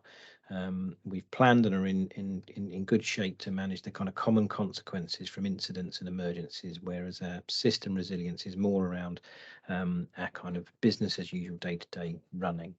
So one of the things we have to do against NHS core standards is make sure that we are meeting at least the minimum requirements for commissioners and providers against emergency planning and resilience standards. So there's around 10 core standards, core domains that we have to comply with, which are detailed on page 3 of the report, which are really around kind of our governance, our duty to main plans, risk assess, looking at our command and control functions, and how we train and do exercising to test out those plans against the likelihood of emergencies and incidents. So when we've done these, the checks against the standards, it's a self-assessment for all organisations that within scope of this for 22-23. We've put into the paper here, which people have read, the kind of the assurance rating. So we're looking for fully compliant or at least substantial compliance, which means against the standards around 89 to 99% of the standards have been met. And we've taken this through our local health resilience partnership forum, so we can understand where we have gaps in the assurance around this. And as you can see from the report, so ERS Medical, who are within this, can only report back partial compliance. Part of our way of assessing this has been to look at deep dives through the year. So one of our annual deep dive was around our local evacuation and shelter arrangements, and then using that as a learning opportunity to see where we can develop further assurance around that. We've looked at good practice, so what can we share across partners? And then common challenges really have been around ensuring that we have really good training and exercising, and ensuring that people are fully compliant with that. And against those kind of gaps, part of the local health resilience partnerships work in reviewing this has been to ensure that all those organisations that are not reporting fully compliant or have gaps have plans in place to improve their performance against those, which we'll monitor through that forum. So we've I think all the detail around that is within the paper, but of course happy to take questions on that. Great, thank you, Stephen. Any questions or comments? David. Yeah, thank you. And Stephen, I'm always interested in where we prioritise our resource. So are we seeking to be fully compliant on all of these, or is substantial a good target to have achieved, and we devote our resources and efforts elsewhere within the system on the sort of issues that we've been talking about on our agenda today? I'm just quite interested to understand what it is we're trying to achieve, because we can't be doing everything to an excellent level, but there might be some things that are more important for us to be excellent at than others in the next 12 to 24 months. Yeah, I think it's a really good point. So I think the ambition is obviously to try and be fully compliant against this. Majority of organisations are substantially compliant. I think the key thing is to really understand where our gaps are and how significant those gaps are, and what risk do they represent against the kind of the standards of responding to our EPRR plans. And I think most of those that aren't kind of up at fully compliant, whilst we do have gaps, they're not significant gaps that would cause us huge alarm, but clearly our ambition is to work towards covering those. So I think in kind of full response to this, I can see Louise has got a hand up who might want to respond as well to this. Is I think if we had a gap in completing our compliance against these standards that we were particularly concerned about, we would want to devote some effort and focus in covering that off. So it's kind of making a part of that self-assessment is us to really kind of understand where we are against these standards, and being kind of not fully compliant isn't necessarily cause for concern, as long as we satisfy ourselves that we have a good level of assurance against the standards. Okay, thank you. Thanks, David. Thank you, Stephen. Louise, let's take a question from you. Good afternoon. I'm Louise Smith, the Director of Public Health, and I'm here in attendance rather than a member of the board, but I moved to offer comment on this issue because, along with Stephen, I co-chair the Local Health Resilience Partnership, which has the responsibility to oversee emergency planning across the NHS health system, and reports up to the partnership-wide Norfolk Resilience Forum. And David, I understand the nature of your question from a non-executive perspective, and what I would say is, as Director of Public Health, I would regard these EPRR standards as core basics. They're about keeping the system safe and protected. And so I'm always concerned and interested when an organisation is not meeting these standards. And I accept the points that Stephen is making, that substantial compliance and practical barriers may be encountered, but I would strongly caution against a board decision not to attempt to achieve full compliance. Thank you, Louise. I would assume that in the work the Health Resilience Board is doing, we're really building on the lessons of that first 6 months, first year of COVID, when we learnt so much about where we were resilient and where we weren't. So, Stephen, I don't know whether you or indeed Louise just want to reassure us on that point, but it does seem to me there is real learning from the pandemic that should assist us in this work. Yeah, I would agree, Patricia, and indeed I'd probably put it the other way around. It was the foundations that had been laid by our emergency planning officers across the system that provided us the foundations to mount the COVID response in the first place, and we would have been lost without them. And I know you've recognised that as an ICB and put more investment into this area to build on the lessons learned from COVID. There's a huge amount of behind the scenes work in the emergency planning system.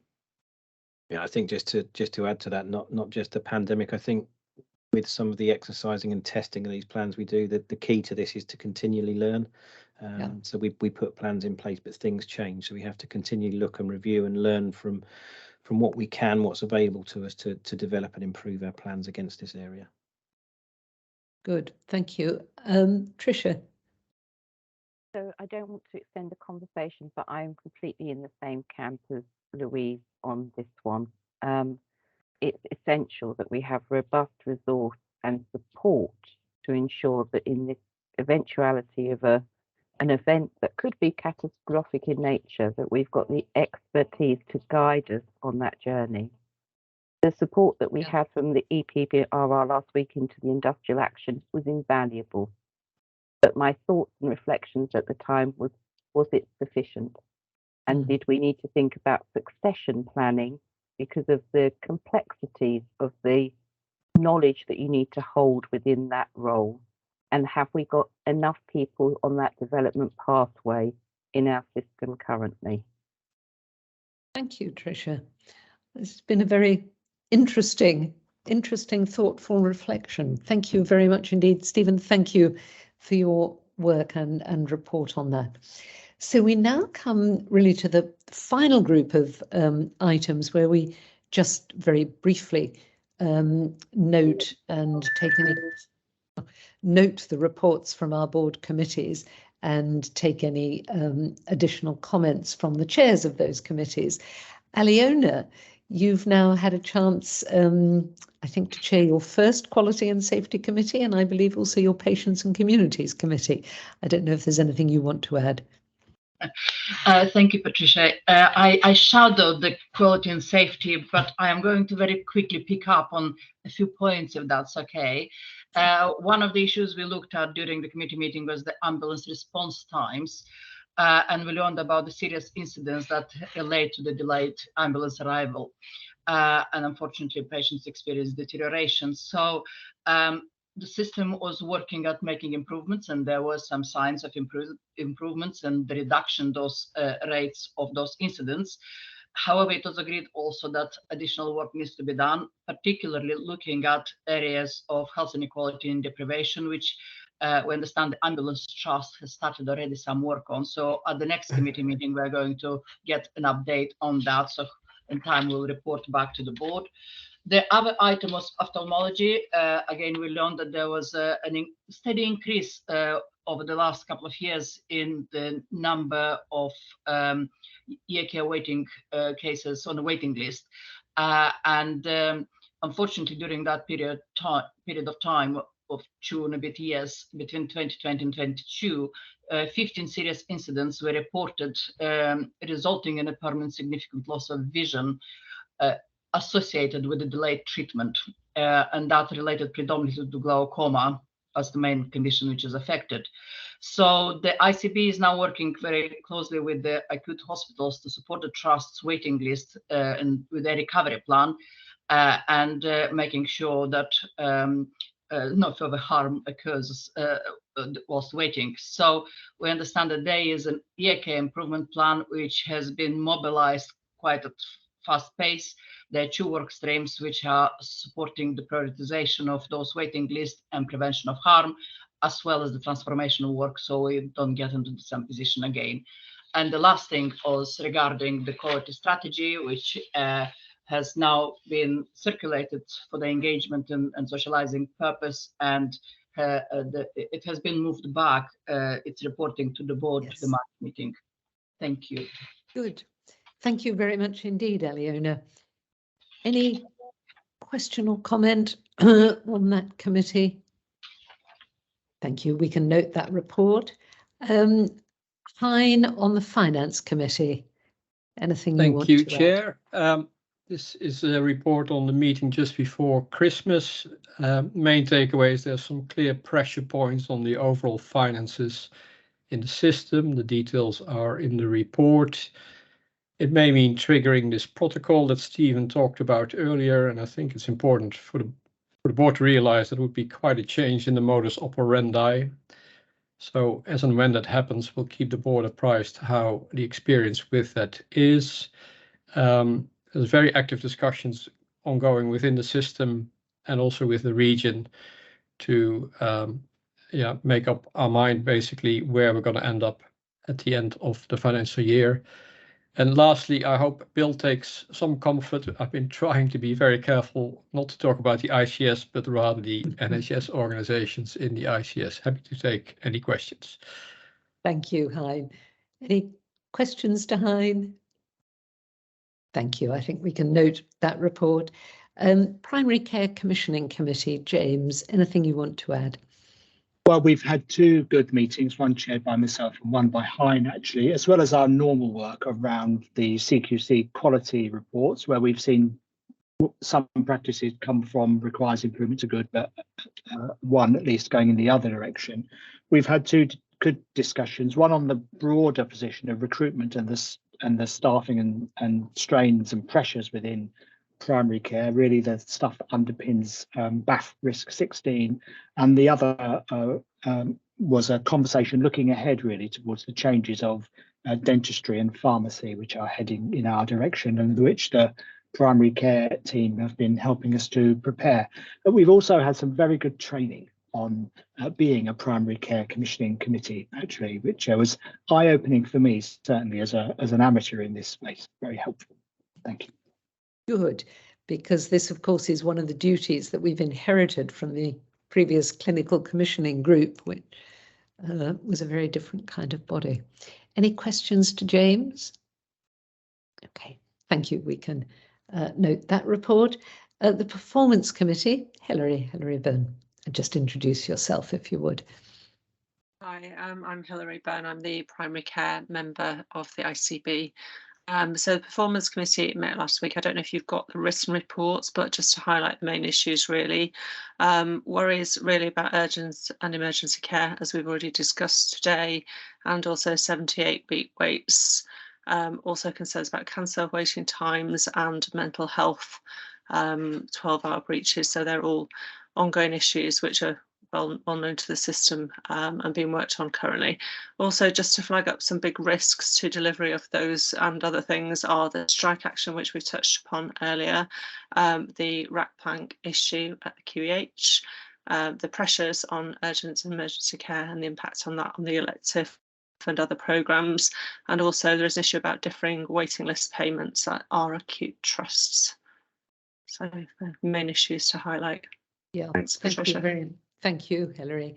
Any questions to Hilary? I think there may be issues we've touched on earlier. Thank you for that. And then final committee, David, anything to add on audit and risk? No, I've got nothing to add to the report, but happy to take any questions. Who have we got there? Aliona. It's not a question for David. It's just I failed to report on Patients Communities Committee. That's entirely my fault. So, God, you had me worried. You had me worried for a moment, Aliona. Just check in case anyone's got a question for David. Although we had a good discussion earlier about risk. Aliona, back to you for Patients and Communities Committee, please. My apologies, just to say, of course, the meeting notes are not out yet because it only happened yesterday afternoon. It was first meeting and was held in public. We had over 40 people attending. Lots of issues to discuss, of course, because lots of work has been taken in the background, but of course we never looked at it. We discussed how we'll be engaging with our patients and communities in shaping the future of our services. We looked at complaints in detail to a degree, and we are making some plans as to how we may improve the process. And there's just to recognize that there has been lots of good work happening by the team, Mark's team, within Patients and Communities. And I'm looking forward to actually report from that meeting more formally at the next meeting. But very good start, and thank you to the team working within that. Good, thank you, Aliona. Any questions to Aliona on that first meeting? Fine, all right, thank you.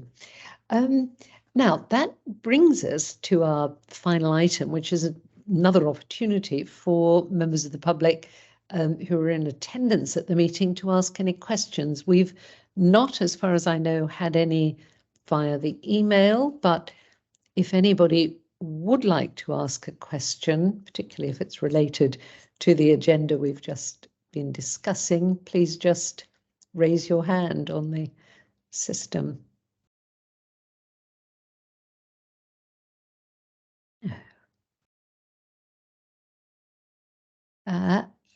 There we are. We have Harry Osman and then Howard Tidman. Harry, perhaps you just introduce yourself and switch your camera on, please, if you would like to.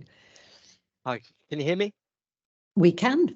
Perfect, lovely, thank you. So, yeah, my name's Harry Osman and I work with Hayes, and I specifically support the NHS with some of their recruitment challenges, but also just understanding how care is being utilised in kind of becoming better across the whole of East Anglia. And I know there's a big push on getting patients back into homes to care for them at homes and just getting them out of hospitals to reduce waiting times. But I'm just curious to see if there's plans, and I don't know if anybody can comment on here or something offline, just what's being done in relation to tech, because everything's moving to a digital era. I'm just seeing if that's impacting in something that you're looking into to help get patients out of hospitals and back to homes to care for them. Indeed, Harry, a really important and interesting point. And can I suggest that we do indeed take that one offline? Yeah, sure, yeah. And probably Emma or one of her team, but we will make sure you get a reply, but we will also post it. Great. Post it on the website. Howard, please, and just introduce yourself if you would. Hi, everybody. Real pleasure to join you here today. My name's Howard Tidman. I'm Staff Governor and Lead Governor here at Norfolk and Suffolk NHS Foundation Trust. So I kind of got a couple of really quick questions. I wonder whether governors might be invited to Aliona's meeting about patients and communities, because I do believe the governors of our foundation trusts have got an awful lot to offer into the formation of services going forward. People don't become a member of a foundation trust or indeed a governor unless they're passionately keen on the services or the hospital that they turn around and provide. The other thought I had is, and I am absolutely, I turn around and stick my hand up, useless at understanding accounts. But I understand that there might be a slight deficit, and I was wondering how that might impact the providers, health providers within the ICB, if the ICB has a deficit. I think on your first point, Howard, about governors, who do indeed play an important role in their foundation trusts and therefore in the wider system. Let's take that one offline so that it can be properly thought about, and then we will come back to you by Patricia, email. if I may come back to you, because we have discussed this lots and we're now sort of a year in and we haven't managed to progress that. So yes, please, let's take it offline, but let's turn around and see what we can do to achieve this. Yeah. Yeah, Howard, we'll take it offline and we'll come back to you, and we'll also put it up on the website. The second point about the deficit, Stephen, I don't know whether you just want to add anything to what you were saying earlier. Yeah, it's a really important point. Thanks for the question. So, you know, as ever, one of the things we have to do is strike the right balance, isn't it? And our priority has to be patients and staff, and it has to be delivering high quality, safe care and striving to achieve that where we can, and balancing with that within the financial envelope that we've got available to us in this ICB. So our plans at the start of the year were to deliver a financial balance. We're looking at the moment at slight deficits in some of the providers, but not all, it must be said. And we have to make sure that we manage the finances within that. And we will be looking at financial recovery plans in those organisations that are in deficit. And again, we'll be looking to do that as an approach across our partners to ensure that we still maintain and deliver core services to a high quality standard. So it's part of the challenge, but we wouldn't be looking that as necessarily a way that would diminish the care that we deliver within our providers. But we just have to look at how we manage our money to try and not have a deficit and deliver a financial balance. Yeah, thank you, Stephen. Right, there are no other questions. Is there any other business that we haven't covered on the agenda? I don't think so. Good. Well, can I thank everybody, board members, colleagues from the ICB itself, and all the colleagues and members of the public who've joined us today. Thank you all very much indeed for your interest. And board members, if you would just remain on camera while we complete the recording of this meeting. But I can now declare this meeting in public closed.